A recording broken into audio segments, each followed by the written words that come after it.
Bonjour tout le monde. Alors oui, ça fait très longtemps, mais je reviens avec du lourd, comme vous voyez devant, particulièrement du Chris Reeve. Les autres, c'est plus en comparaison.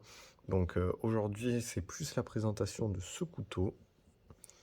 Donc le Sebenza 31 dans sa version la plus grande, donc la version large, en Mascar Ebony Inlay.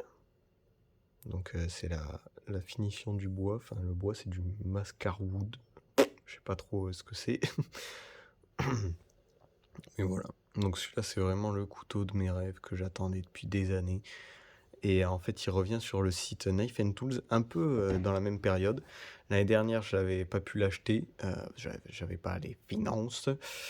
Mais il était arrivé fin juin. Et là, pareil, c'était fin juin. Donc j'ai sauté sur l'occasion. J'ai eu le mail d'avertissement de Knife and Tools comme quoi il était disponible. Et j'y suis allé les yeux fermés. Donc bon, il est un peu sale, je suis désolé, parce que bon, je m'en sers quand même pour manger. Pas au port quotidien, mais pour manger. Je vais vous le déplier. Il est vraiment magnifique. Finition de lame stonewash.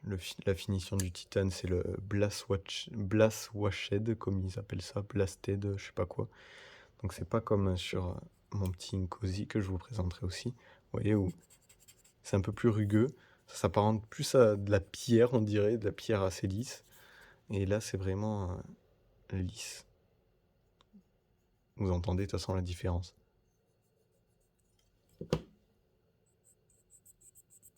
Voilà, vous entendez bien. Je vous ai ramené en comparaison du coup de taille, parce que celui-là, faut faire gaffe, il est très grand. Si vous n'aimez pas les couteaux très grands, bah, faut passer votre chemin ou bien aller vers la version plus petite qui est vraiment incroyable, cette petite version. Donc celui-là aussi est un peu sale, il y a mes traces de doigts. Il fait la même taille qu'un Para 3. Voilà, quasiment la même taille. Si je les mets vraiment à côté, voilà, il est presque un tout petit peu plus grand. C'est la même chose, quoi.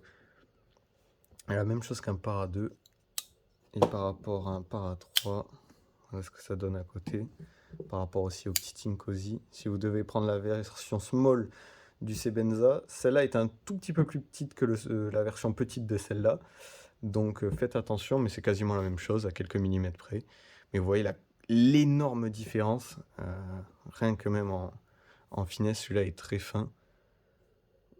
Vous voyez qu'il y a quand même une différence. En plus des petites plaquettes en bois qui dépassent, mais qui sont juste magnifiques. C'est incroyable. Puis au toucher, c'est lisse comme pas possible. Et ce que j'adore aussi, c'est les petites touches d'or, un peu à droite à gauche, ici, qui vont super bien avec la ligne du couteau. Ça, c'est moi qui l'ai rajouté, donc j'ai mis cette couleur de paracord avec un petit insert en laiton là. Ça, c'est des serre-câbles que j'ai récupéré dans mon entreprise. Avant, il était noir, mais c'est une corde un peu rigide qu'ils mettent, pas très qualitative malheureusement. Pour le prix du couteau, c'est un peu dommage, mais bon, je la trouve pas très qualitative. Donc j'ai fait pareil pour celui-là. Celui-là, je m'en sers tous les jours, comme vous voyez. Il y a des traces d'usure. J'adore justement cet effet sur le titane, sur le clip. Celui-là, je m'en sers vraiment en EDC. Donc vous voyez aussi la fluidité. Alors au début, vous n'aurez pas cette fluidité-là. Vous voyez, je me rate encore des fois sur l'ouverture.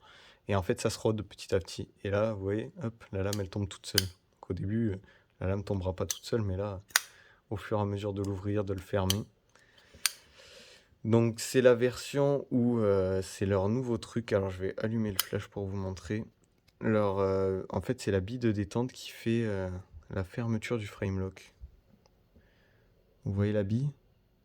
Et ben en fait, c'est ce qui vient reposer sur la lame. Vous voyez le petit trait sur le talon de la lame? Et ben ça vient reposer là. Vous voyez, c'est la bille qui fait... Alors apparemment, ça aurait une meilleure durée de vie, d'après ce qu'ils disent. Et en fait, ce qui est bien, c'est que par rapport à d'autres, quand on les ferme, par exemple ceux-là, je vais vous prendre l'exemple, quand on les ouvre, pardon, il y a un cran et un deuxième. Parce qu'en fait, c'est le cran de la bille. Bah, celui-là, il y en a trois, mais c'est parce qu'il est un peu plus bizarre. Là, la bille de détente qui passe sur le talon. Et après, 2, le liner lock, le compression lock qui passe sur la lame. Vous voyez, ça fait 2. Et là, c'est tout en fluidité. Vous pouvez jamais rester coincé parce que des fois, quand on le ferme, vous voyez, ça vient se loger là. Et après, quand on pousse et après, elle part. Alors que celui-là, c'est clac, hop, ça va direct. Vous voyez, vu qu'il n'y a pas de cran. Et ça, pareil, hop, ça va tout seul. Donc, c'est pas si mal. Une bille en céramique, ils appellent ça. J'avais eu un problème avec, je sais pas si ça venait de la bille, mais sur un Sebenza 31, pareil que celui-là, mais en version small et en micarta, il avait du jeu. Alors ceux-là, tous ceux que j'ai là, on dirait des lames fixes maintenant. Merde, j'ai enlevé le flash. On dirait des lames fixes tellement qu'il y a zéro jeu ni rien. Celui-là, faut hop, un peu le claquer et là, zéro jeu. C'est des finitions incroyables, un centrage de lame. Juste parfait sur les deux. C'est monté sur roulement, pas roulement à billes, justement sur liner en bronze, vous voyez. Petite rondelle en bronze. Moi, j'adore. J'adore. Je me suis un peu lassé des roulements à billes, on va dire. Et alors, je vais faire un petit tour sur la boîte. Hop. Donc, on a le couteau, alors déjà avec ce petit chiffon. On le reçoit, il est entouré dans le chiffon. On ouvre, on atterrit sur le petit fascicule Chris Reeve avec stickers pour s'abonner à la newsletter, je crois. Là, on a le descriptif du couteau. Du coup, manche inlay Mascaré Boni. Il a été fabriqué en juin. Le 7 juin 2022, il est sorti de l'usine. CPMS 45VN 6062 HRC. Version drop point, il existe l'Insingo, le Tanto. Et ensuite, là, on a un petit plan du couteau qui est pas mal du tout si on n'arrive pas à remonter son couteau. Ça nous explique toutes les parties et tout ça. Là, une petite histoire. Là aussi, il y a plein de petits trucs intéressants à lire. Un petit sticker, c'est tout ça. Mais voilà, déjà, ça c'est vraiment pas mal. On sait ce qu'on a dans les mains. Si on a toutes les infos, viens voir ici. Hop. Ensuite, dedans, on a tout pour l'entretenir.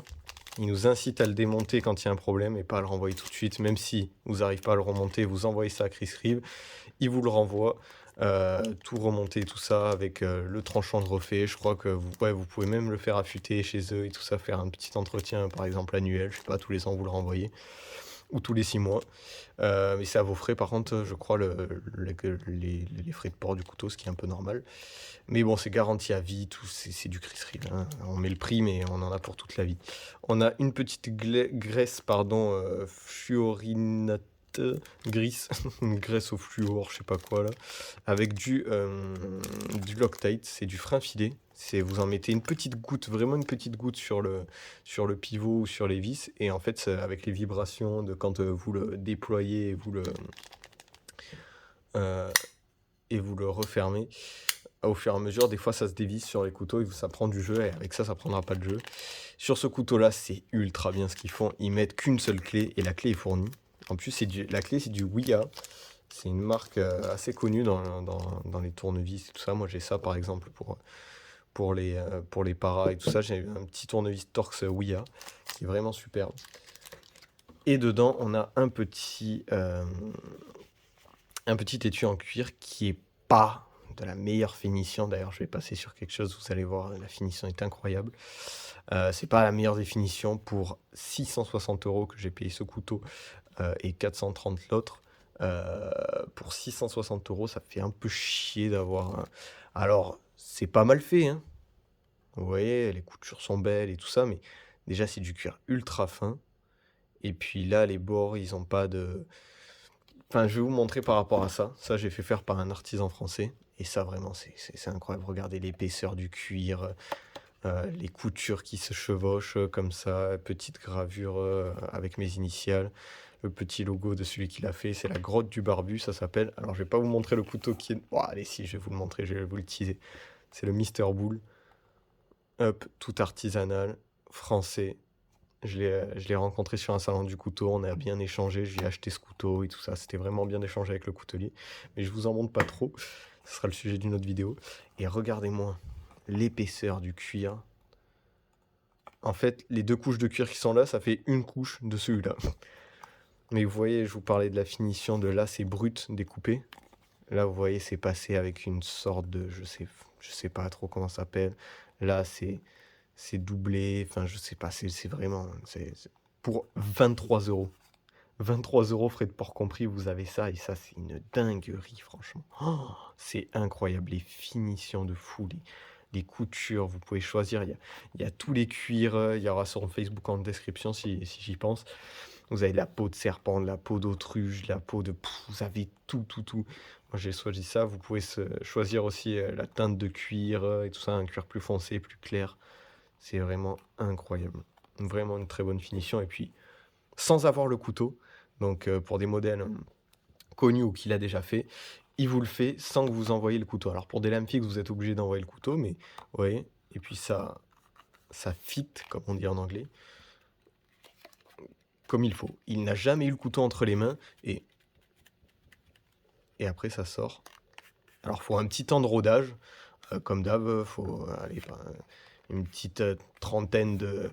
On sort et on le remet dedans pour que, vous voyez, même quand on sort le couteau, il y a la forme du couteau. Donc au début vous le recevez plat, mais bon, c'est parce qu'il vient d'être fabriqué.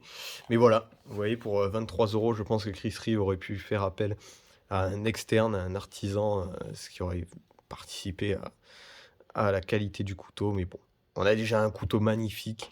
C'est déjà bien de penser à ça aussi. Ils auraient pu pas en mettre du tout, comme sur cette version-là. Après, cette version coûte 430 euros, mais bon, quand même. Mais bon, voilà. C'est déjà bien d'y avoir pensé. Et après, le petit chiffon Chris Reeve aussi, qui est vraiment pas mal du tout. Revenons à celui-là. De toute façon, que dire de plus, à part que c'est un couteau magnifique. On a une émouture hollow grind, donc une émouture creuse, je crois, oui. Enfin, je crois que hollow grind, c'est creuse en anglais. Idaho Made. On a, comme d'habitude, avec Chris Reeve sur les plaquettes marquées, donc A 2022. Ça doit être août, donc août, je crois que c'est Auguste en anglais, du coup A 2022 sur les deux plaquettes. Ça aussi, c'est pas mal sur les couteaux. Il y a ça sur tous les couteaux Chris Reeve. Si je vous sors le petit Incosi. Hop, ouais. D21, donc December 2021.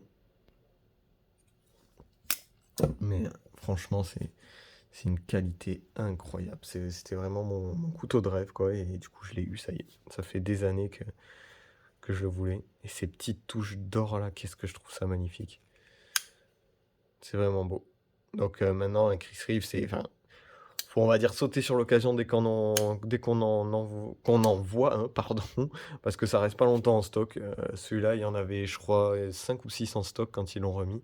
C'est parti en une nuit, quoi. Donc heureusement que j'ai vite eu le mail et tout ça, je l'ai vite vu. Et voilà.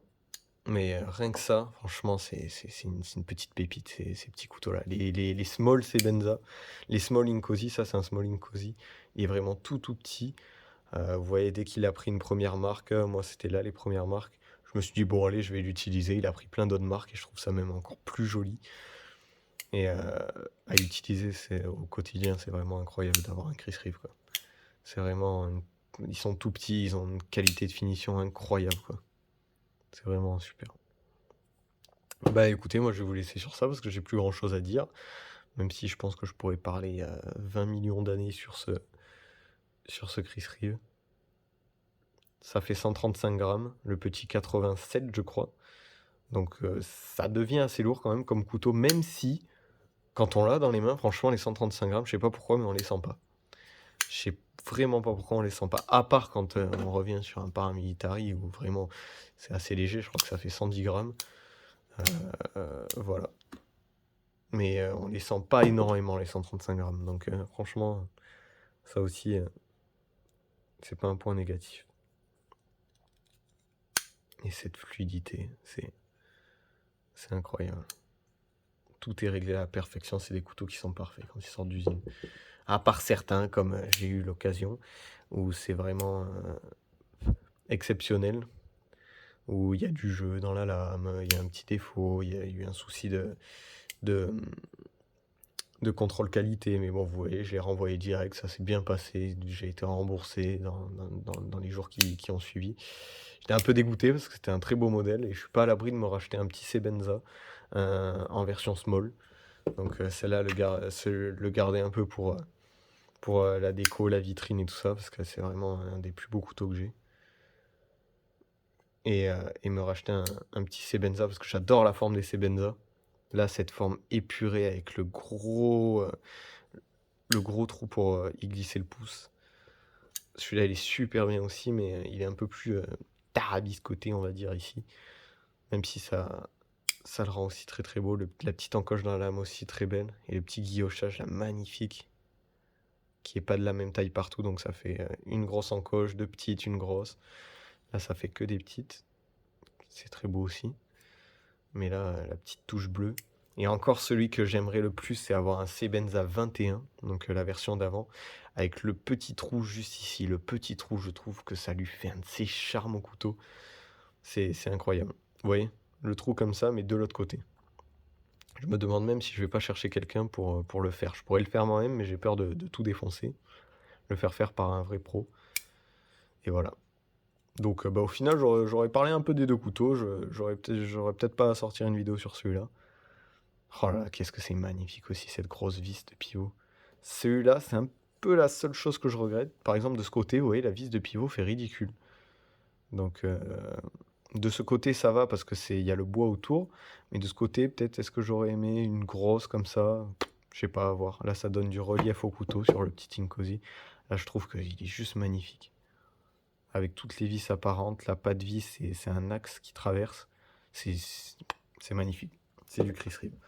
Voilà, je vous laisse sur ça parce que ça fait quand même une vidéo de plus de 16 minutes. On va arriver aux 17 minutes. Donc voilà, mais j'aurais pu en parler encore 100 millions d'années. Donc voilà, je vous laisse sur ça. Je vous dis à très bientôt dans la prochaine vidéo. C'était Réal. À la prochaine.